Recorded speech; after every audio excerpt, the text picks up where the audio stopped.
modi Fadilou Keita mu nekk DG bu li nga xam ne moo di CDC di caisse de dépôt et de consignation alors nag mu daal di juróon coow sur son salaire suite ak la sortie justement de Thiat bu Y'en a marre ki nga xam ne moo di Fadilou exige na ay explications par rapport ak ki nga xam ne moo di Thiat et pour couronner tout cela Fadilou a finalement dévoilé exactement son salaire donc nag je cite ses propos Fadilou nee na Arfan il gagne un peu moins de 7 millions par mois Arfan alors nag mu nekk loo xam ni itam jur na coow si làndano politique bi que tout le monde en parle ñiy jàpp ni 7 millions dafa bëri Arfan si réew boo xam ni itam doon ne tout est urgent ñi jàpp ni peut-être c'est mérité si son travail est productif pour le Sénégal et pourtant Pastef am na ñoo xam ni peut-être ñi ngi si di wàññi seen ay salaire Arfan 7 millions yi nga xam ni itam Fadilou Keita jàpp na ni il gagne un peu moins de 7 millions par mois naka na ko daal di jàngatee jàppoon ni bëri na.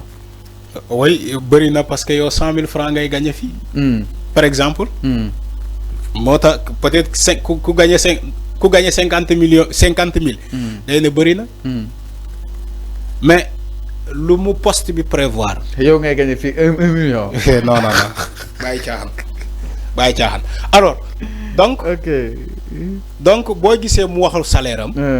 c'est parce que ay nit ñooy taxaw di ko naan yow 16 millions ngay gagné. Thiat Y'en a marre moom la indexé. moo tax Fadilou Keita ñëw éclaircir ne leen il gagne à moins de 7 millions 7 millions c'est ce qu'il a dit mais c'est pas lui qui s'est donné le salaire là poste bu nekk gis nga les directions là.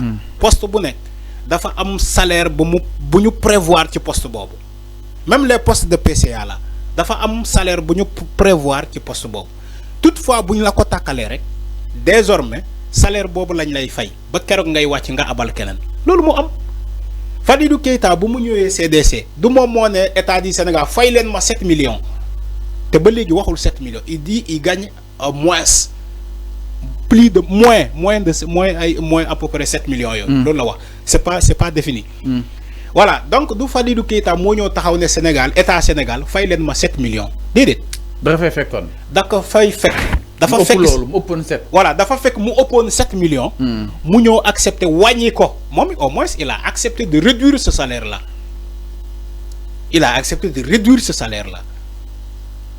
donc c'est pas un débat salaire boobu du moom moo ko auto réclamé c'est pas déedéet salaire bu ñu fa fekk la il a fait des efforts pour wàññi salaire boobu en même temps moo tax quand Ousmane Sonko est allé à l'Assemblée nationale ci mois yële lan la wax ñu ngi waxtaan avec les hauts fonctionnaires de l'État ñeneen ñoo xamante seen salaire dafa élevé ñu xool nan la ñuy fexe ba ñu wàññi seen salaire te on est d'accord sur ça léegi ñu bëgg a manipuler ñu bëgg a manipuler ñu bëgg a manipuler ñu yóbbu débat bi ci espace public ñu ne wooy Ousmane Sonko a promis ou bien a programmé de diminuer le salaire de tous les fonctionnaires ba enseignants yi def ay mirmir alors que c'est faux il n'a jamais dit que l'État va diminuer le salaire des fonctionnaires il n'a jamais dit ça il a dit certains hauts fonctionnaires on est en discussion avec eux pour nous accepter par question de patriotisme ñu wàññi seen salaire c'est ce qu'il a dit te Fadilou Keita je crois que il fait partie de ces hauts fonctionnaires là ñuy accepter wàññi seen salaire voilà le débat il faut dire les choses telles qu'elles sont et ne pas rajouter des couches augmenter ay couches il faut arrêter comme l'a fait Thiat bu Y'en a marre dem ne waaye gis naa ay dans la mesure jusqu'à la preuve du contraire quand tu lui dis ça Thiat boobu est-ce que directeur bi nga gis muy fayeeku 16 millions yi ngay wax ni est-ce que tu es en mesure de fournir des éléments yi wone ni que effectivement il y a un DG au Sénégal bi nekk ci fonction publique te ñi ko fay 16 millions est-ce que mën nga génne kayit yi je sais que il va jamais sortir ces documents là du am moo tax il a poussé c'est vrai aussi c'est de bonne guerre il a poussé Fadilou Keita à communiquer son salaire. ñu jàpp ni benn erreur de communication la Fadilou def le fait que mu communiquer. non si il a fait une erreur de communication parce que il n'est pas obligé. mais il ne devait pas. mais li ñoom Abdou Karim Gueye doon nekkoon sàkku pour ñoom. non il a fait une erreur de communication su ça aurait été moi Arfan même la pression de Thiat et Abdou Karim je ne vais jamais communiquer mon salaire. jamais donc il a quand même. parce que la législation sénégalaise ne me le dit pas. donc je ne vais pas le faire. donc il a quand même d'une partie cédé à la pression. de Thiat ak non je ne sais pas si par bonne volonté moom Fadilou Keita je ne sais pas si par par bonne volonté, ou bien par pression, je ne sais pas quoi. Mais il a fait une erreur de communiquer son salaire. Parce qu'il n'a pas été imposé de communiquer son salaire. La législation sénégalaise ne le dit pas. Oui, Fadilou Keita, vas-y, va communiquer ton salaire. Mais pourquoi il l'a fait? Il n'est pas conditionné. C'est une erreur de communication. Il ne devait pas le faire. Je suis d'accord. Ok. C'est comme ça, Fallou. Le salaire est sacré. Alors, 16 millions, tu devras l'expliquer concrètement avant. Oui. Peut-être mis dans ses droits. Oui. Pour saisir numéro, saisir. Oui. Qui n'a pas chat nommément CDC pour mener à l'air par rapport à quoi mais Fallou, ils sont en contentieux. Ils sont en contentieux. C'est tout à fait normal.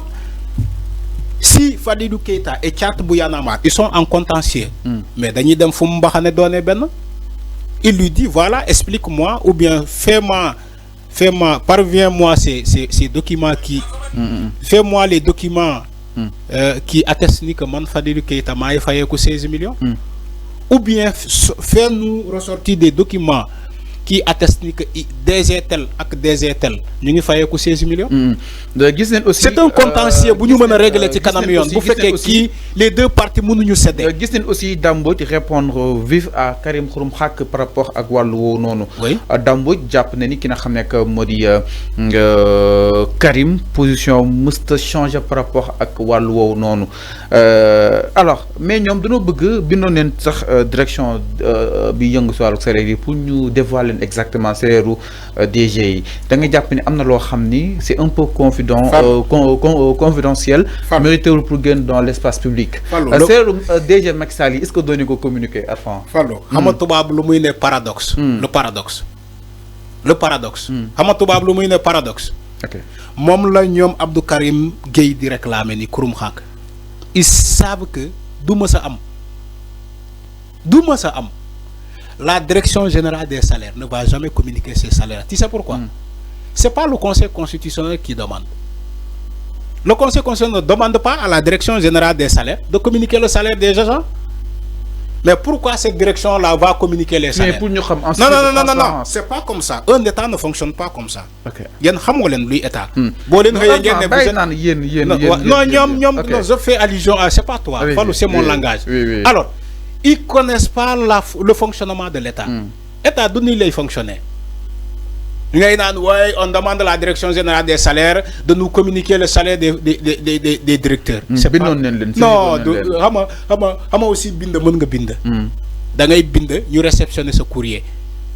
Mais mën nañ la jox retour ça expliquer la carrément ni que li nga bëgg mënul am dans le simple fait ni que l'article tel couvre le secret des salaires, ou bien l'article, ou bien la Constitution ne prévoit pas de communiquer direct le salaire des agents. Alors, mais non, enfin... Nous avons un retour. Mais si nous avons sens, là, nous avons un retour. Tu sais pourquoi? La direction là, ne va pas faire suite à leurs allégations. Dès que là c'est sans suite, c'est une requête. Alors, mais non, l'air n'a par rapport à ce que modi Mirmi, Fadilou Keita, mon l'air n'a li n'a que modi salaire m'a dévoilé suite aux interpellations de Tchad qui n'a que modi Abdou Karim Gueye Xurum Xaq nak sorti bi xam defon nako Dambo tontu nako mom itam Abdou Karim dina ko ñew leral. Mais non xaritam la. Xama Dambo ak Abdou Karim Xurum Xaq c'est des amis. Alors, ñom dañoo xamante. Alors, avant ñu aussi benen ponk dal ko fay jéxalé suñu dañu